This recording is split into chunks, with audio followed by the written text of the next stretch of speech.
today's episode, we are going to be talking about the best car to buy for under £100,000. We've got more information on the new McLaren hypercar, the W1, and we've had customers that have gone to the new Ferrari F250 unveiling that have given us insider information.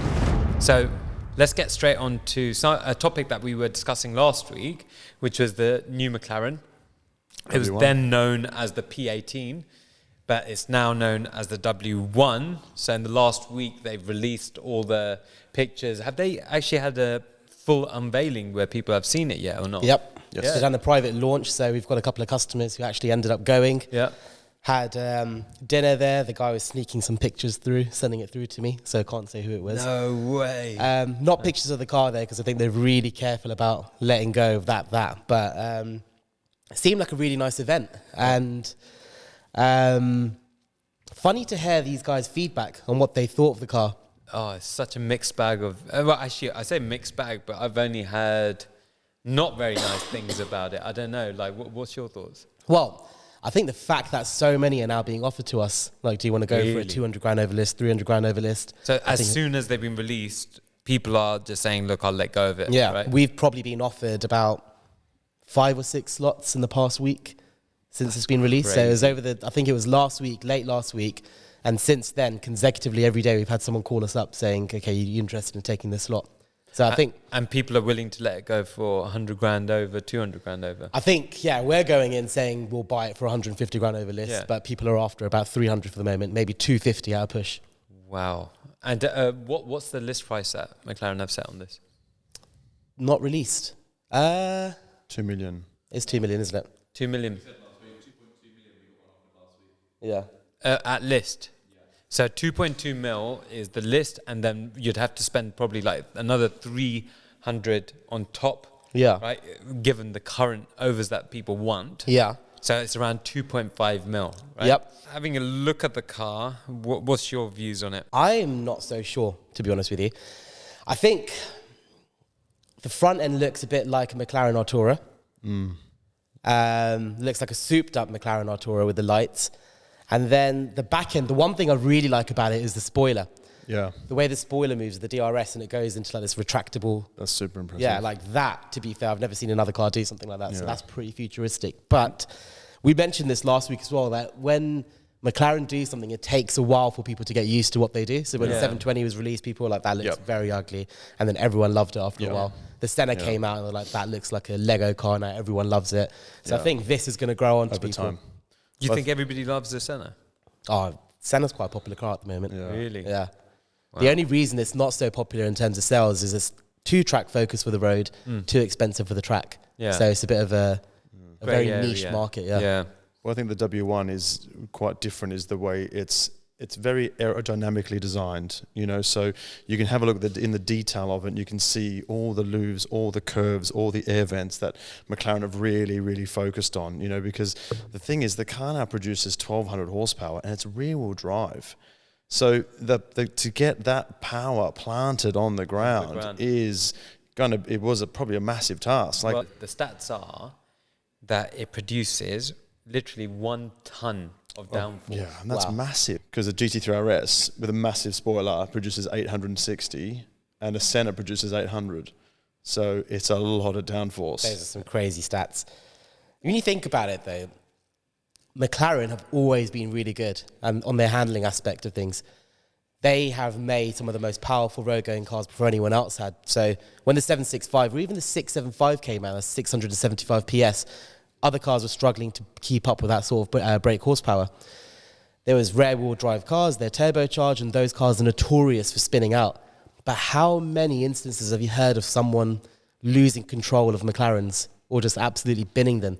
You hear of them doing it to Ferraris, you hear of them doing it to Porsches and so on, but McLarens have always... That's a really good point. I'm trying to rack my brains for... It's funny you say that, though. There was a young YouTuber that... Well, that one guy. Oh, yeah. But I think, that was... I mean, just shit driving. Yeah, and shit person. But, interestingly, about the downforce point, the P1 only produced 600 kgs. Really? Right, compared to the W1's 1 ton. The P1 produced 600 And the 570, guess how much? Downforce that 570 produces. 400 and something. I'd probably go a bit higher, 500 or 600. 350. Yeah. Imagine that. This car must be Huge. amazing to drive. Wow. Yeah. But I think with the P1, I'm guessing because it had heavier batteries in there. The W1, they've got some new technology now where the batteries are super lightweight. Yeah? Yeah. So that's going to be quite impressive to see how that drives. It's a 1.4 kilowatt battery, right? So just to put that in context, the P1 had a 4.7 kilowatt battery, which produced 176 brake horsepower. Okay. And the W1 has a 1.4 kilowatt battery, and that's going to produce 342 brake horsepower. That's insane. So to think the W1 can be driven in pure electric mode? This is where it gets interesting though, because the W1 only has a mile range of electric power alone. No way. Compared to the A P1. mile? That's all it is. Compared to the P1, which is 7. So so what they've done is they're just using it all for the combustion engine. It's not designed to be driven much in electric mode Well, alone. I think they probably went back to the P1 and thought how many people drove this in electric Exactly. mode. It was a waste. Yeah. Yeah. But Yeah. if they were to get a mile driving of electric mode, you can pretty much put out more power than you'd find in an M-powered car, probably something like an M3. That is insane power to get from batteries, From just the albeit battery just a alone. mile. But Yeah, and that's on top of the 915 brake horsepower that you're going to get out of the engine. which is once again a 4-litre twin turbo. No, all new engine. So it was a 3.8 in the P1. Now it's a 4-litre, Yeah. all new twin turbo V8. So it's But is it the same 4-litre twin turbo that they used in the 765? no, I think it's all new. So they did say it was all new engine Okay. for the W1. And you know how you mentioned the reactive wing? That's going to produce 20% less drag than the Senna. Yeah. Isn't that crazy? Absolutely. Well, I mean, it does come back to the original inventors of DRS was McLaren back in 2010 with the F-duct. So what they used to do is the drivers, they have to use their elbow and they put their elbow up against the hole inside the car and it then directed air over the spoiler. So it created more speed on the tracks. And then obviously that was deemed illegal. So that got banned. But then the next year they brought out DRS for everyone to use at a push of a button. So McLaren pioneered a lot of these aerodynamic features that they use on their Formula One cars that goes into their road cars. Yeah. So it's quite interesting how they've done that with the W1. I'm pretty sure some of the other brands are probably going to follow suit now. Absolutely.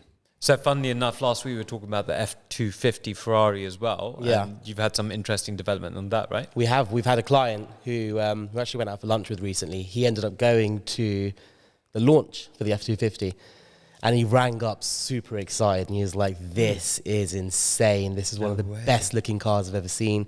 Bearing in mind that he's pretty much had everything and he's seen everything. He could not wait to take delivery of it. V6, V12? It's a V6. Yeah, Yep. it is It's a V6. V6. It's hybrid, based on the same engine. I'm not sure if the exact same engine, but based on the same concept they use in the 296, so hybrid power V6, but that's absolutely souped it up to the extreme.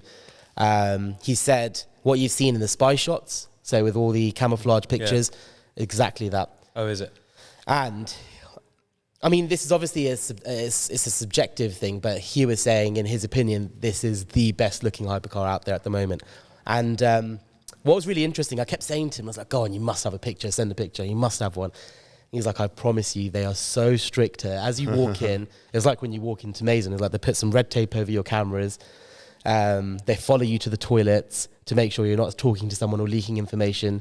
He's like, it's extreme. The extent that they go to try and make sure that you're not leaking any information out. And in fact, he told me a story that when they went to the SF90XX launch, one of the people that were with him, he was meant to take an SF90XX Stradale, but he took a picture and it got leaked and it went everywhere.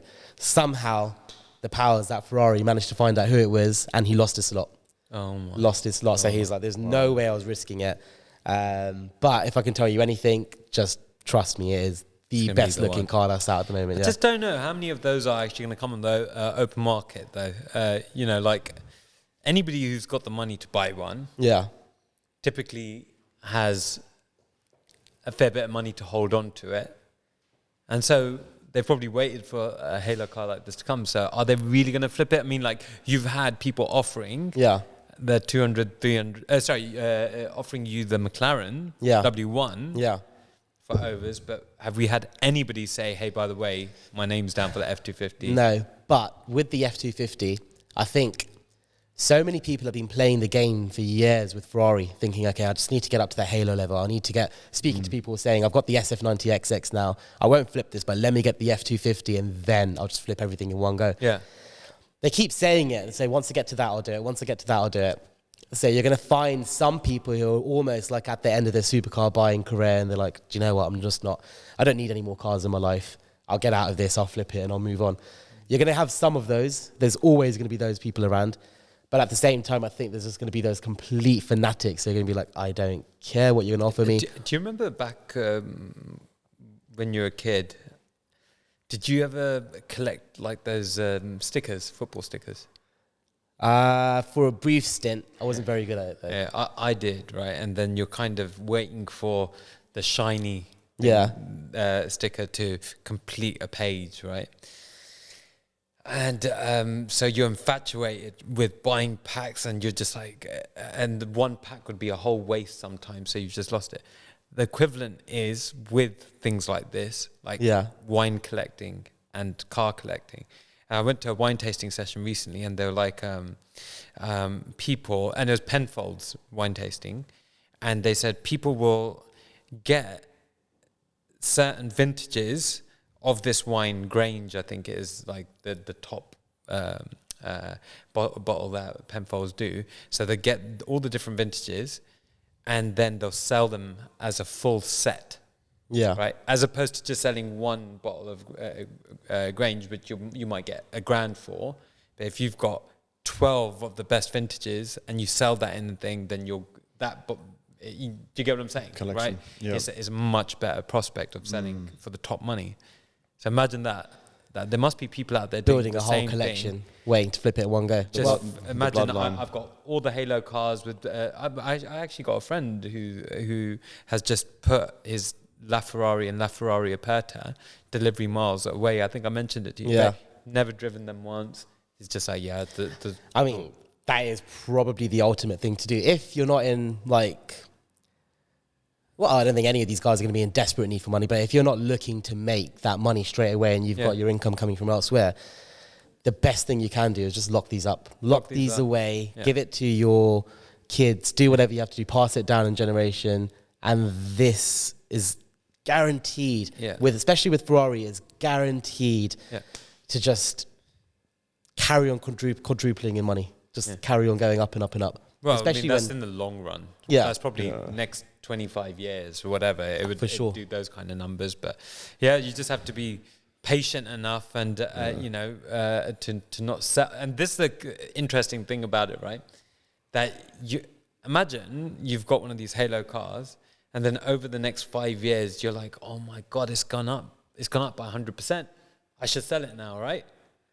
And then the thing is that you end up selling it, and then you don't realize in the next 10 years it goes up by another 200%. Exactly, right? And you could have got enjoyment out of the car in that time. Yeah, it's crazy. But actually, funnily enough, it's not only Ferrari that people are doing this with anymore now. And we talked about the W1, and I guess the problem has always been, is McLaren. Obviously the F1 showed how well it done in terms of value. So we've spoken about in the past where we're not too sure if McLaren has become a proper collector's car yet or not, right? But recently you saw a post by a billionaire that wants to buy this new...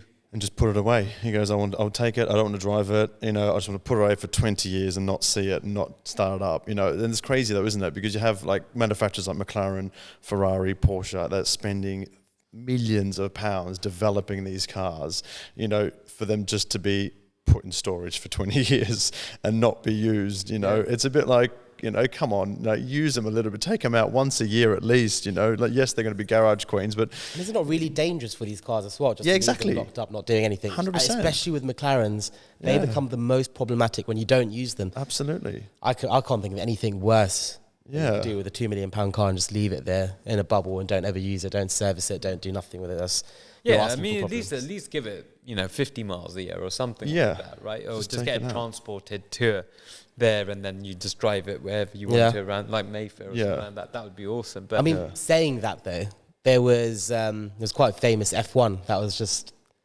all the plastics sealed. on there, sealed, no one touched it, Yeah. and it did hit the value. Yeah. So there is a bonus in doing something But at like some that. point, somebody's got to crack, right? And say, do you know what? Fuck this. Yeah.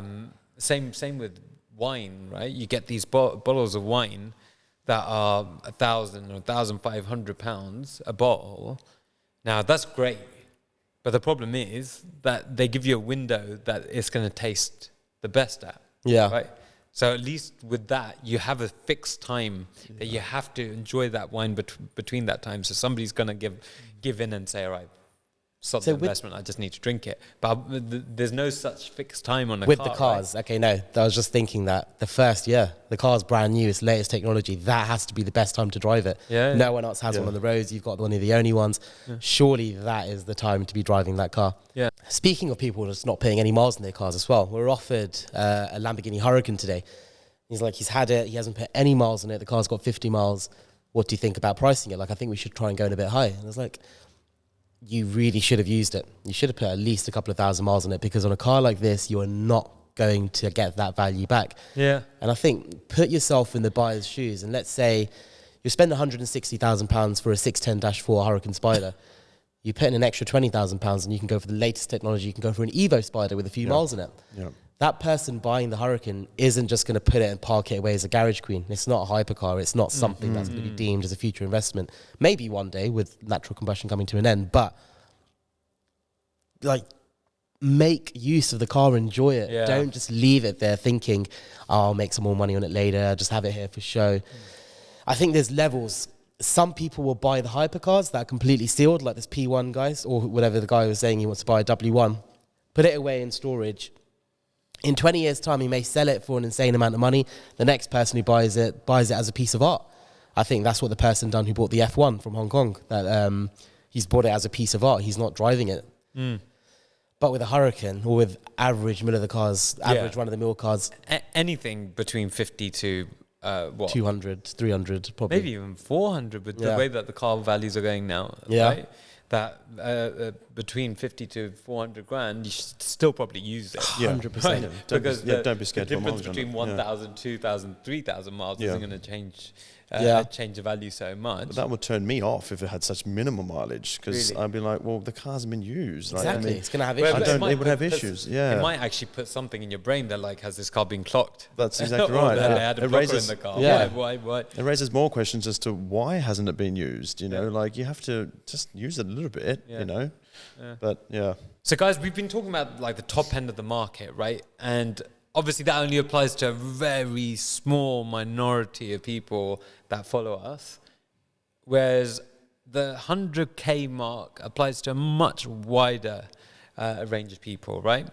So, we had somebody ask, what do you recommend buying for under 100 grand? That is really good value at the moment. So, tell me. It's an interesting one. I think when looking at this question, you have to bear in mind that for 100 grand now, if you were to buy a brand new car, you don't really get much.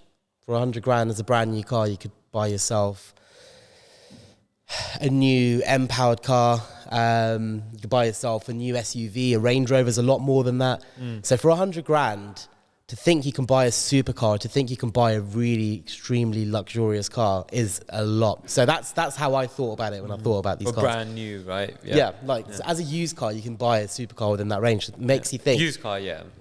So, But that's 570S territory, it's Turbo S territory. yeah. But then what else? So I said McLaren GT. So 570S you can now pick up for the 70s. Yeah. If the budget goes up to 100, you can get a McLaren GT, which is Yeah. one of the latest McLarens that they've made. Yeah. And that is value for money. I mean, you look at it, you think of a car that turns heads. People who don't know about cars and they see a McLaren GT go past, to be like, wow, is that like a 300-400 grand car? That's insane.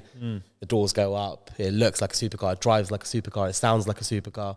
And you're getting it for 100 grand. That is very good value. And in terms of the reliability issues that we saw in the 650s, in the early stage 720s. Yeah. And do you get that on the GTs, or do you think that that's... So I stick by this rule. I think if McLarens are driven, they don't have issues. And if they're driven and looked after really well, they don't really have issues. But it's inevitable. I mean, cars are going to have problems. You just have to look after them. You have to maintain them. One thing with McLarens as well is you're guaranteed corrosion issues. Guaranteed it. Every McLaren GT that comes in, it's just like you have to put aside at least crazy, 5 grand's worth of paintwork that needs doing on it. Why is that? I just wonder. It's the panels, the material that they use for to make it so lightweight. Okay. And then I think when the paint goes on there, and then somehow water seeps through, and then it corrodes the actual panels on the underside.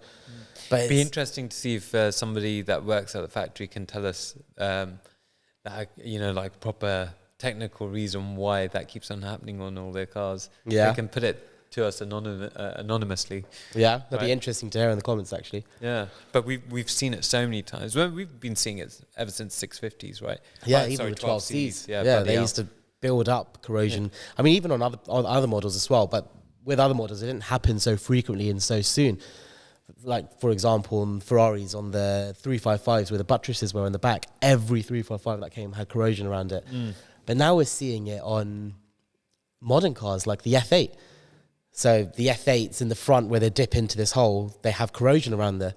So I don't know if it's, is it a way of these manufacturers skimping out materials, doing things a bit cheaper so it doesn't last as long? But bringing it back to that is that you're guaranteed with McLarens to have corrosion issues. So yeah, knowing all of that, I would still say McLaren GT as one car. And then the second car, I would say... And the way I thought about it was a 2-car garage. So if I have a McLaren GT and then I can go for another one, we've just taken into stock this Mercedes S65L. Now, it's a V12 engine, V12 bi-turbo, extremely luxurious on the inside. And if someone was to put this car in front of you and say this was 200 grand when it was fairly new, best part of 200 grand, you see it. And you see in the back where you've got reclining seats, you've got screens, you've got a partition in the middle, and the front is completely like luxurious. Padded seats, massage seats, cross-stitch, wooden nut trims all the way around like it is. Okay, now knowing all of this, what would you say the price tag on this car is? I'd say, as a wild guess, around like 54,900. You've seen the car. That's crazy value 55 grand for that car that was the best part of 200 brand new. You put it alongside the latest S65, you put it alongside an S680 or an S580 Maybach, which is still 200 or 200 plus. That is not a quarter of the car. So, bloody hell. In fact, we had quite a famous YouTuber who messaged the other day about that as well. Which, makes you think that this is probably going to be a bit special going forward as well. This car. With the lack of V12s being made. But, I mean, again, I get it. Great value for money. But you're saying that a 2-car garage, right? Because this is 55 grand. Yeah.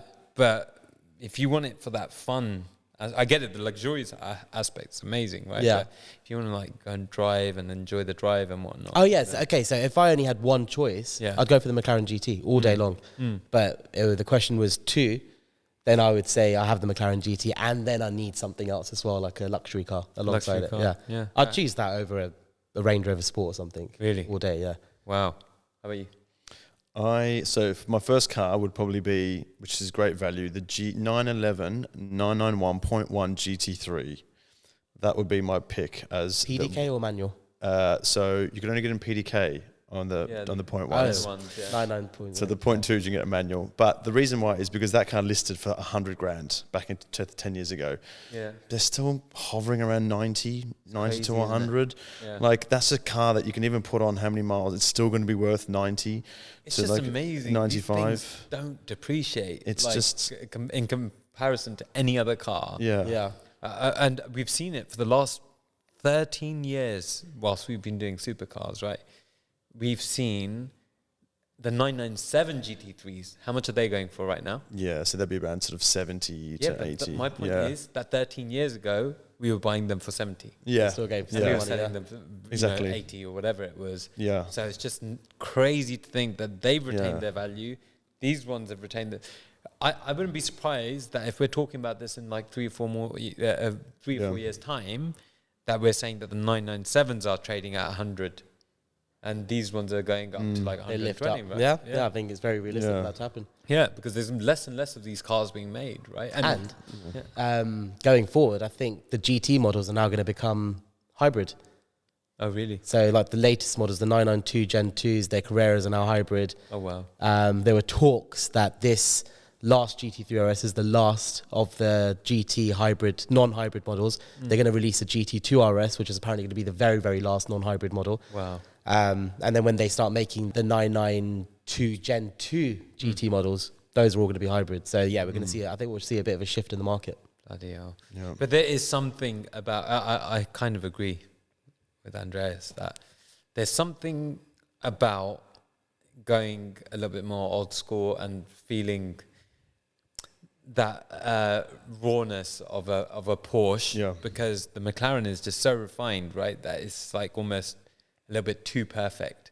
Yeah. That you know, it just feels like every other car that's coming out at the moment. Whereas that, And that's all you need. Like, yes, there's a GT3 RS, but the GT3 is a phenomenal car. yeah, Like, you don't need any more than that. But like, would it beat the and McLaren GT around the track? Yes, it would. No, it would not. Yes, it would. No, it would not. I would definitely say it would. Oh, we need to put this to the test. There is no way a 991 Gen 1 GT3 would beat a McLaren GT around the track. Impossible. Won't happen. We'll give it a good run. It would, but no way it's beating it. But I was of the opinion on the GT3, but I do think if I was driving it very regularly, I would probably get too pissed off and I'd just be like, no, I need something more comfortable, right? Well, when you say that on that point, so a daily supercar under 100 grand would definitely, you can't go past an R8 V10 Plus Gen 2. That's the one. Again, a car that is just staying put between 70, 80, 85K, with how many miles you can put them with 30, 40, 50,000 miles on the clock. Doesn't make any difference. They're just going to go and go and go. And I think those Gen 2 Pluses are very, for all-round car, very hard to beat. I do love those things, by the way. Yeah. The look has just, it's never really gone out of fashion, right? Especially the new gen. They just look so sleek. Yeah. And it's such a shame that they stopped making them, right? Yeah. I think it's a very good thing for the market that they stopped making it, because They'll they'll hang around that money for a long time, I reckon. Yeah. They're A not long dropping time. at all. They haven't dropped for how long now? They're just not dropping. There's no reason for them to drop now because there's no new models. But what next then? Are they going to do something similar? They'll make Whatever. a new Audi Halo car, wherever it's going to be. It'll be a completely different model. Yeah. It's just the Well, end of yeah. the run of the R8s. You'd think that, Lamborghini with the Temerario, I mean, that the Huracan shared the platform with the R8. So is Audi going to come out with some sort of, Sure. V8 hybrid R8? 100%. It's very similar. So with the SUV models, the RSQ8 is like the Urus. Yeah. The R8s were like the Huracans. And when the R8 changed, then so did the Lamborghini with the Huracan, went to the Huracan Evo. They started making track-focused R8s when they made the track-focused Huracans. So I think that's spot on, actually, with the Temerario. You're going to see something very similar from Audi. The Point only one. thing that I say about the GT3 is that the cornering is going to be better. Obviously, the McLaren's a GT, right? But it's a so- 3.8 litre bi-turbo engine. And again, the weight of the McLaren's going to be heavier. So, yeah, surely. I think it'll be, if But not a bit because lighter. GT3 is a stripped out car, right? Yeah. Typically, that's the whole point about it. So I reckon I think he's got me. I reckon it's the wrong here. GT3. I have a feeling, yeah. I've got a I'm feeling wrong. it's GT3. It's quicker. 2 seconds. But it comes down to the track. 2 If there were whole more seconds, straights, if there George. were more straights, the McLaren would have done it. I'm guaranteeing you Yeah, this of course. track probably has loads of my little point was turns. that the cornering would be much better on a GT3. Okay, on a drag strip, the McLaren GT without the GT3. But listen. Actually, when I'm okay, let's give our final verdict, right? My final verdict is I wouldn't go for the S65 if I'm a youngster and I want, made some money and I want to enjoy myself. I agree, it's very cool, but probably when you're maybe 50 years old or 45 years old, get into the S65, right? Or maybe when you want a driver, that's the right time to get one. Then I'd say that the GT3, I've actually had a 991 GT3 that I drove around for like a few months, maybe even 6 months, right? And it was the worst feeling ever when you get stuck in traffic. It's, just not, that's It's a track car. yeah, it's a track car, but also it's like a weekend blast car that but I wanted to drive something every day, so I didn't really like it because of that. Audi R8, love it to bits. My only thing there is that if I really want to, if I can push my budget up to 100 grand, then I feel the supercar feel is going to be in the GT. And I feel like that the GT ticks all the boxes in terms of comfort, speed, and reliability as well. The McLaren GT wins. Okay, so we've got a new segment for this podcast, and it's 2 cars, 3 questions. So you've, both of you have, are you smiling at me? Yeah, For because fuck's that is sake. the most dodgiest introduction to a game. 2 What? guys, one cup. What was it? 2 cars, 3 questions. Oh, sorry. 2 cars, 3 questions. Oh, for fuck's sake.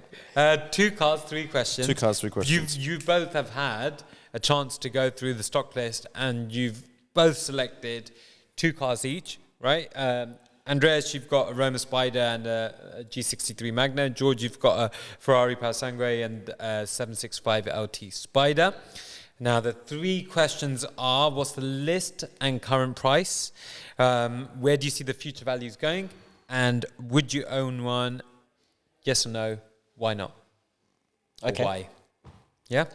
So, yeah. Yeah, let's go for it. First car, Ferrari Parasangue. First question was list price. Yeah. So depending on options, they're averaged out about 350 to 360. Yeah, current price?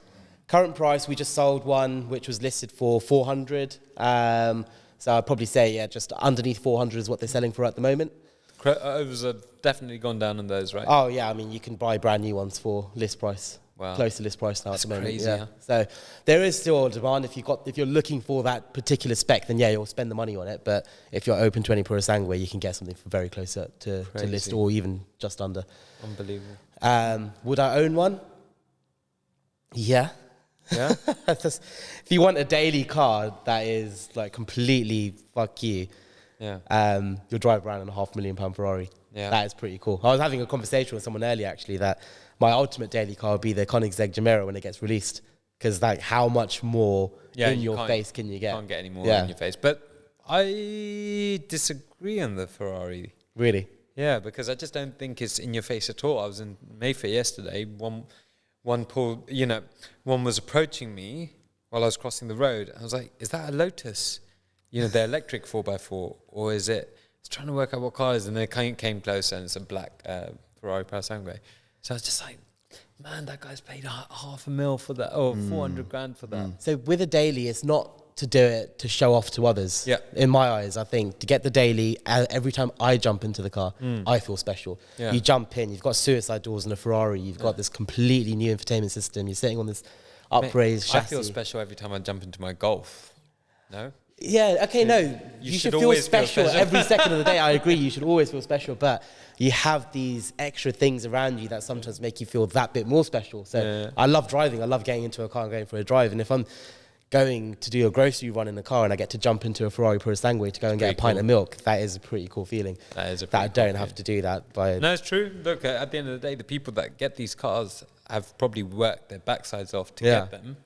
And so they should feel proud of jumping into a Ferrari Parasangue. But it's funny that a lot of people that buy these want it in black and they want More it neutral colour. Yeah. incognito. They just don't want people to know who they are, 100%. what they're driving. Yeah. So The red ones actually are selling abroad. I haven't seen many Is that red right? ones that have sold over here, or any yellow or blues. The bright colours aren't selling in the UK. so maybe Ferrari knew what they were doing when they did release it. Then. Yeah, I think it's based on the Lusos and the FFs. Yeah. You don't really get many bright coloured FFs or Lusos in the UK, but all the neutral ones, the greys, the blacks, the dark blues, they're the ones that are selling loads. And then your 765 LT. 765 LT Spider. So list price on that, once again, depending on options, but the one that we're talking about in stock, that listed at 385. Yeah. What is the price of it now? It's now just under list. It's for 375 with only 3,000 miles on the clock. Yeah. Would I own one? Once again, 100% yes. It is probably one of the best cars I've ever driven. Wow. It's one of the most exciting cars to be in. It's still so usable for a track focus car with comfort seats, and with it being a Spider, you could daily that car. It's in comfort mode, and no Manatino's touched on it. It drives like a 720S, which is really easy on the bumps. It's easy to maneuver. It goes over all the London bumps, goes into underground car parks. You don't have to worry about it. It has the looks of a hypercar. It has the performance of a hypercar. Yeah, I'm very passionate about the 765s because I just think they really ticked every box when it came to developing the best of their range. And I'd agree with everything you said. Go on. Everything that George said at 765. But Really? Okay, so Andreas, how about yours then? Roma. So Ferrari Roma Spider listed for 265. Currently delivery mileage only about 300 miles or so. Brand new, we've got it up for 225. Oh wow! So it has dropped That's already. a massive drop. A massive drop already. But sorry to interrupt you there. On the list price, there is, yes, the manufacturer list price, but Ferrari are offering discounts on these Roma Spiders now. So what do you class as list price? Do you class it as what it says on the brochure, or do you class it as what the first owner is paying for the car? It's true, because actually the list price, we've seen that they're just throwing out any prices at the moment and seeing what sticks, right? Yeah. Base models of cars going up to like 350, 400,000 pounds. And then we're just getting told that, okay, they're not actually selling brand new. Well, Rolls-Royce and Bentley are notorious for this. At the moment, you can walk into Rolls-Royce and get the last series of the Ghost, which before they released the Gen 2, their Series 2, you can get about 100 grand discount. Easy. Yeah, on a I brand wonder new car. what kind of discounts they're offering on the Spectre right now. Yeah, loads. Man, that must be like half price by now. I would have thought that. But yeah, go on. So do you think that's good value for the car? I don't think at the moment, no, because I think it's going to drop even further. Yeah. So I think at the end of the year, they're going to be under 200 grand. And if it's going to follow the trend of what the coupes are doing, they're going to drop even more. So much. So that car's going to be, But I reckon I'd own one. I'd daily a Roma Spider. I think the thing is with Ferraris is like, one of my favorite Ferraris is a 458. But what I hate about the 458 is the infotainment system. They just made it so complicated. But with the Roma, they've really simplified it now. And you've got a nice sort of iPad design with your audio, your navigation, your Apple CarPlay, so they've made it a bit more usable. And that's what would... What about the car? I mean, and the car, absolutely, to use it as every day. I mean, a 3.9 litre engine is magnificent. Like, the look of it, it's a Spider, absolutely. And you actually reviewed one the other day, right? Yeah. That we've got in stock. Absolutely. Yeah. And what about the G63? So G63, the Magno edition, so the pre-facelift one. So they listed for just over 200 grand. Now they've dropped down to about 170, 175 now. So, those were cars that were going for well over list for a long time. A long time, yeah. Yeah, and now they've dropped down to that. But no, I wouldn't own one. I definitely wouldn't own a G-Wagon. It's one of my least favourite cars. Sorry, I know you have one, George. Thank you. But no, it's definitely not my type of car at all. I used to love, driving about in a G-Wagon, but I think I'm over that now. I think... Why so much hate towards the G-Wagon? No, I'm not saying that there's any hate towards I don't know. it, but I'm just saying, I value comfort. Comfort Okay, so it is nice. uncomfortable. Yeah, it's just so nice to be... Yeah.